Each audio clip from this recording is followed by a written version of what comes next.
But grief came over Glaucus, hearing his comrades call. His heart was racing. What could he do to help him? Wounded himself, he gripped his right arm hard, aching where Teucer's arrow had hit him squarely, assaulting the Argive wall, when Teucer saved his men. Glaucus cried a prayer to the distant deadly archer. Hear me, Lord Apollo, wherever you are now, in Lycia's rich green country, or here in Troy, wherever on earth you can hear a man in pain, you have that power, and pain comes on me now. Look at this ugly wound. My whole arm rings with the stabbing pangs. The blood won't clot. My shoulder is a dead weight.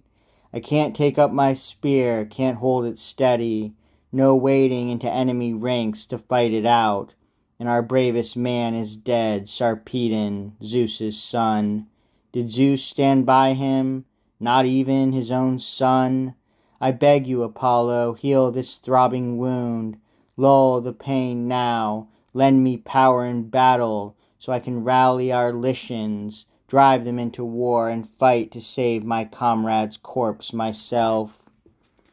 So Glaucus prayed, and Apollo heard his prayer. He stopped the pains at once, staunched the dark blood in his throbbing wound, and filled his heart with courage. And Glaucus sensed it all, and the man glowed with joy that the mighty god had heard his prayer so quickly. First he hurried to spur his Lycian captains on, ranging his own ranks to fight around Sarpedon. Then he ran for the Trojan lines with long strides.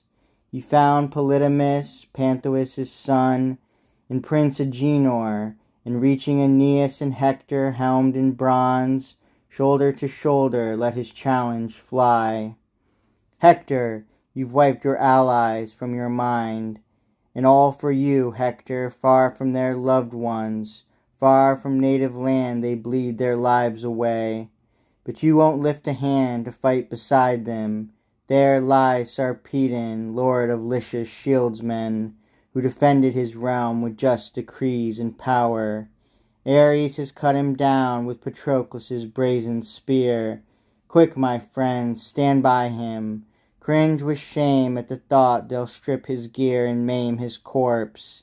These Myrmidons, seething for all the Argive troops we killed, we speared to death against their fast-trimmed ships. Hard grief came sweeping over the Trojans' heads, unbearable, irrepressible. He was their city's bastion, always, even though he came from foreign parts, and a mass of allies marched at his command, but he excelled them all in battle, always. So now they went at the Argives, out for blood, and furious for Sarpedon, Hector swung them round, but the Argives surged to Patroclus' savage spirit.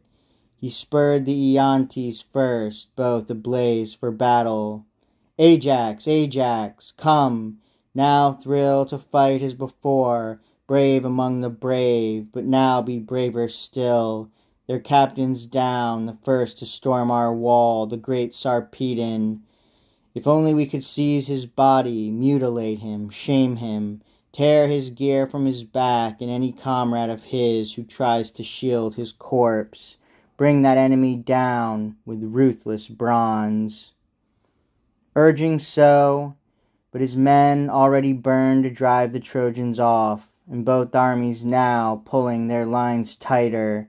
Trojans and Lycians, Myrmidons and Achaeans closed around the corpse to lunge in battle.